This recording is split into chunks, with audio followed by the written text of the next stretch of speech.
1831, I set sail from England for a voyage around the world.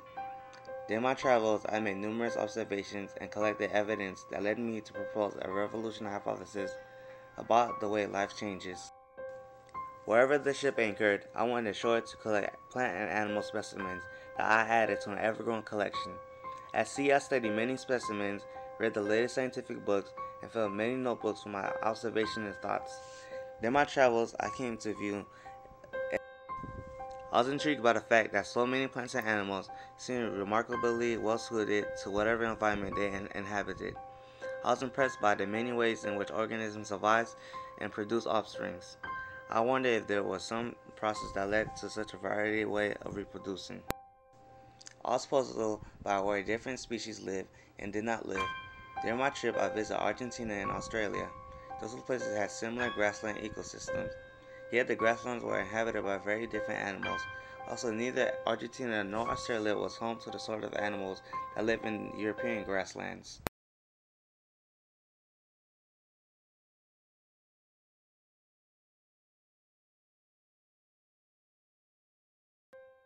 James Hutton proposed that the Earth is shaped by geological forces that took place over extremely long periods of time.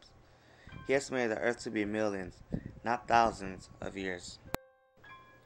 Thomas Malthus predicts the human population will grow faster than the space and supplies needed to sustain it. Hutton and Lyell help scientists recognize that Earth is millions of years old. The processes that changed Earth in the past are the same processes that operate in the present. Lamarck proposed that by selective use or disuse of organisms acquired or lost certain traits during their lifetime. These traits could then be passed on to their offspring. Over time, this process led to a change in the species. Malthus reasoned that if the human population continued to grow unchecked, sooner or later there would be insufficient living space and food for everyone.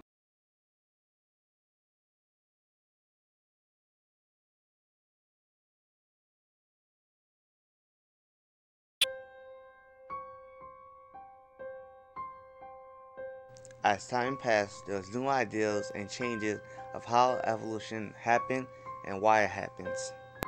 In artificial selection, nature provided the variation and humans selected those variations that they found useful.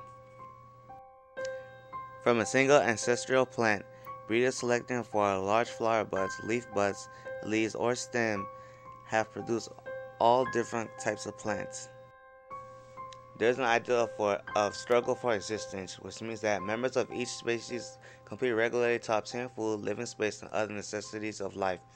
In this struggle, the predators that are faster or have a particular way of getting the other organisms can catch more prey. Those prey that are faster, better camouflaged, or better protected can avoid being caught. A key factor in the struggle for existence is fitness. Fitness is the result of adaptations. Fitness is the ability of an individual to survive and reproduce in its specific environment.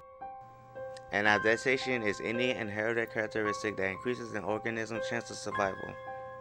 Adaptations also include an organism's physiological processes or functions.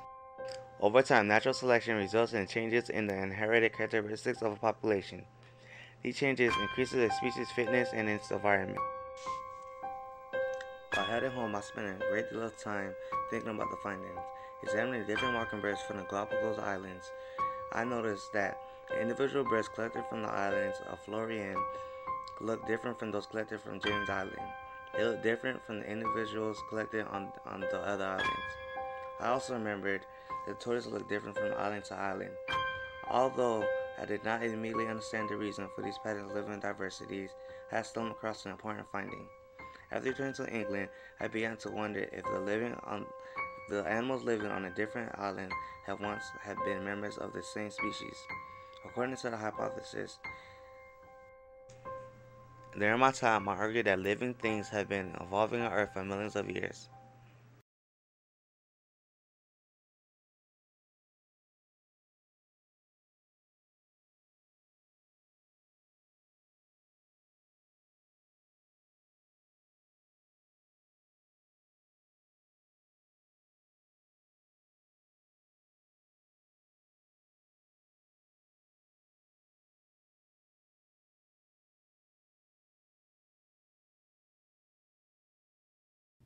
Will it blend?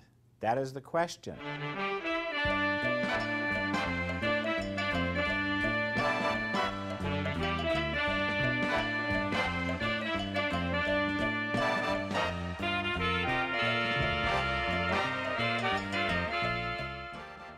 And here we are in front of the AT&T store.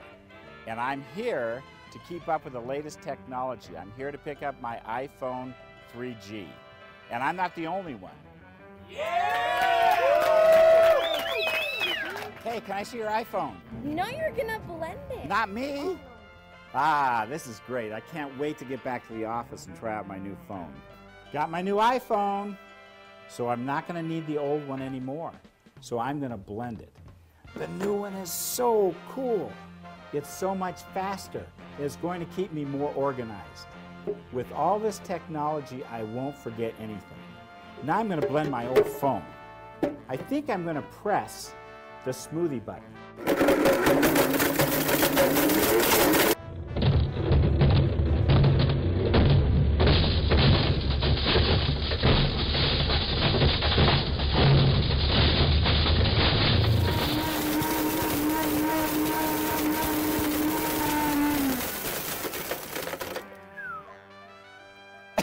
Oh boy, iPhone smoke. Don't breathe this. Wait a minute. This isn't iSmoke. This must be 3G smoke. I blended the wrong phone. Oh well, maybe I could put this on eBay. Ah! Can I see your new iPhone?